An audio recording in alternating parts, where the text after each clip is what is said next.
Hi, this is Navya, and today I'm back with another book called Tales from Ramakrishna, retold by Irene R. Ray and Malika Claire Gupta. Story number 1, Sarvamangala. In a village, there once lived a poor Brahmin whose name was Devi Charan. Devi Charan was a very good man, and he loved the Mother of the Universe with all his heart. He worshipped the Mother in the form of Durga. Very often, people asked Devi Charan to go and read to them about the mother from a book called the Chandi. In return, they gave him gifts of food or clothing. In this way, Devi Charan was able to get enough to eat. He lived happily with his wife and daughter, and although they were so poor, they never felt sad. Devi Charan's daughter was very beautiful, and she was also very good. Her name was Sarvamangala. Her parents taught her all they knew, and she learned everything very quickly. She worked hard, and whatever she did well. The time came when Sarvamangala was old enough to be married. "You must look for a husband for your daughter," Sarvamangala's mother said to Devi Charan. "But who will marry such a poor girl? We have nothing to give her." "Do not be anxious, my dear," Devi Charan replied. "Our daughter is as beautiful as Lakshmi and as gifted as Saraswati. Where is there a girl as lovely and as brilliant as Sarvamangala?" "You're right," agreed his wife. "She's good and beautiful and skillful in everything she does. Her cooking is excellent. Above all, she loves to make people happy by serving them. So, we must not worry about her marriage," Devi Charan said. "Mother Durga will do everything." A few weeks later, a good man who was a landlord paid a visit to the village, and he happened to see Sarvamangala. When he found that she was as good as she was beautiful, he wanted her to be married to his son. Devi Charan agreed to this, and Sarvamangala was married. She went away to her father-in-law's house in the next village. Devi Charan and his wife felt sad and lonely without their daughter, but they were happy that she was no longer poor and had a good husband. Soon it was the month of the Durga Puja festival. "Wife," said Devi Charan, "Mother Durga has blessed our daughter with a good and wealthy husband. This year we must perform Durga Puja in our own house." "But we are so poor," his wife replied. "We have barely enough to eat ourselves. How can we think of doing the puja here?" "What?" cried Devi Charan. "Is Durga the mother of the rich and not of the poor? Will she not accept our humble offerings? We shall offer her whatever we can afford."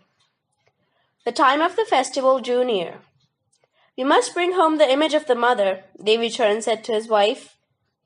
"I wish Sarvamangala could come home too," his wife replied. Devi Charan took a 50 paisa coin and went to the image maker. "I'm going to perform Durga Puja in my house," Devi Charan said. "Please make me a small image of Durga. I shall pay you 50 paise." "Have you lost your senses, Devi Charan Babu?" the image maker replied. "It costs a great deal of money to perform Durga Puja, and even the smallest image costs more than 50 paise. "I have no money," Devi Charan explained, "but I love the mother and I am grateful to her. I shall perform Durga Puja even if I worship her with nothing but flowers." The image maker looked very surprised and he became thoughtful. "I understand your feelings," he said. "Very well. I shall make an image for you and you need not pay me for it." "I must pay you whatever I can afford," Devi Charan answered, and he made the man accept the 50 paise. As Devi Charan and his wife prepared for the puja, their thoughts turned very often to their daughter. Sometimes they wept because they felt so lonely without her. "She will not be allowed to come to us now," Devi Charan said, "because she will be too busy. In that rich family, they will perform Durga Puja in a big way, and Sarvamangala will be a great help to them. We shall have to manage without her." The very next day, however, Devi Charan's wife fell ill. "What shall I do?" she wept. "Tomorrow the puja begins, but I'm too ill to move from my bed. Who will cook? Who will help us? Oh, Sarvamangala, we need you." Devi Charan comforted his wife. "Don't fret," he said. "I shall go at once and see Sarvamangala. Perhaps her father-in-law will allow her to come as you're ill." Devi Charan went to Sarvamangala's home, but she was not allowed to go back with him. "I am very sorry," her father-in-law said to Devi Charan, "but my wife just cannot manage without her." Feeling sad and worried, Devi Charan said goodbye to his daughter and set out for home. He talked to Mother Durga as he walked along. "The image maker has made a beautiful image for me," he said, "and tomorrow I want to worship you. But now my wife is ill and my daughter cannot come home. What am I to do?" At that moment, Devi Charan heard someone calling him from behind. It seemed to be his daughter's voice. He stopped and looked back. To his surprise, there was Sarvamangala hurrying towards him. "Wait for me, father," Sarvamangala cried. "I'm coming home with you." "How is it possible for you to come?" cried Devi Charan. "What will your mother-in-law say?" "Do not worry about anything, father," Sarvamangala replied. "Everything is arranged. Take me home with you." Now Devi Charan and his wife were very happy. Their daughter had come home. She seemed more beautiful than ever, and her face was bright with joy. She took care of her mother and did all the work of the house. The same evening, Sarvamangala helped her father to dress the image of Durga for the worship, which would begin the next day. The image stood in a decorated shrine, and when they had finished, they were amazed at its beauty. Sarvamangala's mother now felt much better, and she too praised the image. "See how beautifully Sarvamangala has dressed the image," she said, "and see how beautiful Sarvamangala is herself. We have no costly silks and jewels, yet our goddess and our daughter will find no equal anywhere for charm and beauty." The first 2 days of the festival passed happily. Devi Charan worshipped Durga and his heart was filled with peace. The third day came, and this was the day when the guests should be fed. "Today, we must give a feast to all the neighbors," Sarvamangala said. "Are you joking, child?" Devi Charan replied. "How is it possible for us to give a feast? We only have a few fruits to offer." "I'm not joking, father," Sarvamangala said. "You have worshipped the mother in your house. The worship will not be complete if you do not give a feast. I'm going now to invite all the neighbors." Sarvamangala went to the neighbors' houses. Devi Charan prepared for the worship. "Now that my daughter is married to a rich man's son," Devi Charan thought, "she thinks it's easy to give a feast." When Sarvamangala returned, Devi Charan sat down to worship the goddess. Sarvamangala assisted him. The image seemed to be living, and Devi Charan's face shone with joy. The whole room seemed to shine with the light from the goddess. At noon, the neighbors began to arrive. Sarvamangala had invited them all to partake of the fruit offerings made to the mother. "Just see what a prank the girl has played," Devi Charan said, feeling very worried. "We shall look very foolish when they find we have nothing to offer them," his wife said. "Now you are both to stop worrying," Sarvamangala said firmly. "Leave it all to me. I've invited them, and I shall give them the offerings." Devi Charan welcomed all the guests and then went and sat down before Mother. "Let me not be put to shame, Mother," he said. He remained sitting before the image for now. He was afraid to face the guests. Sarvamangala asked the guests to sit down, and then she served the fruit that had been offered to Durga during the worship. "My father is poor," Sarvamangala said, "so he cannot give you a big feast.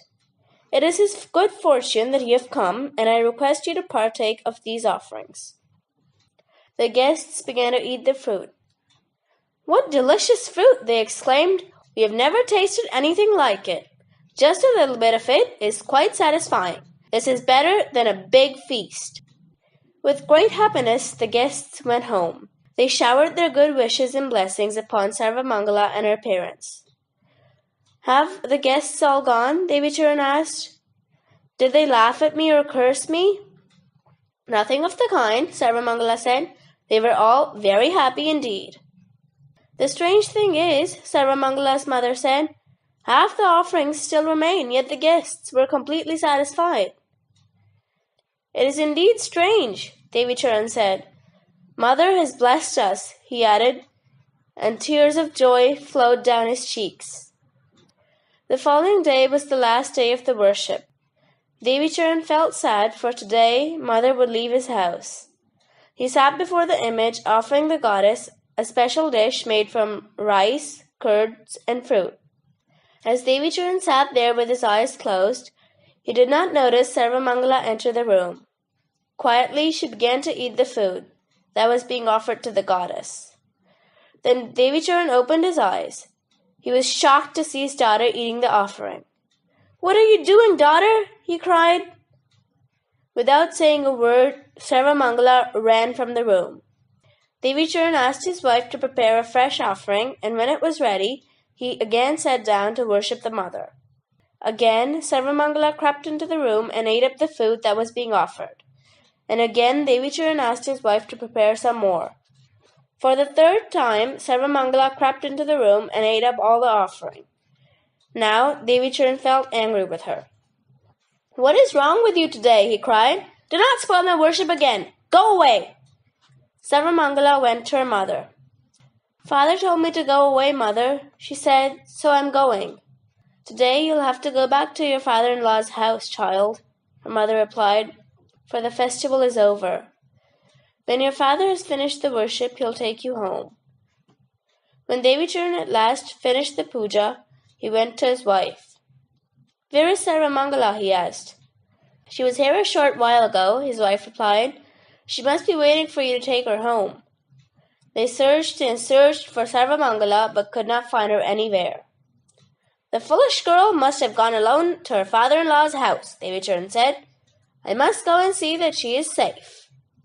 When Devicharan reached the house, he was relieved to see that his daughter was there. "I scolded you for spoiling the worship," he said to her. "Is that why you came away alone? Are you very angry with me?" "What are you talking about, father?" Sarvamangala replied, looking very puzzled. "Did you not eat up the offering as I was doing the puja?" Devicharan said. "Did I not scold you?" "But father, I've been here all the time," Sarvamangala replied. "My father-in-law told you that I could not go with you." Devicharan was astonished. Then he understood what had happened. It was Durga herself who had come in the form of his daughter. "Mother, mother," he cried, weeping tears of joy. "You came to me and I did not know you."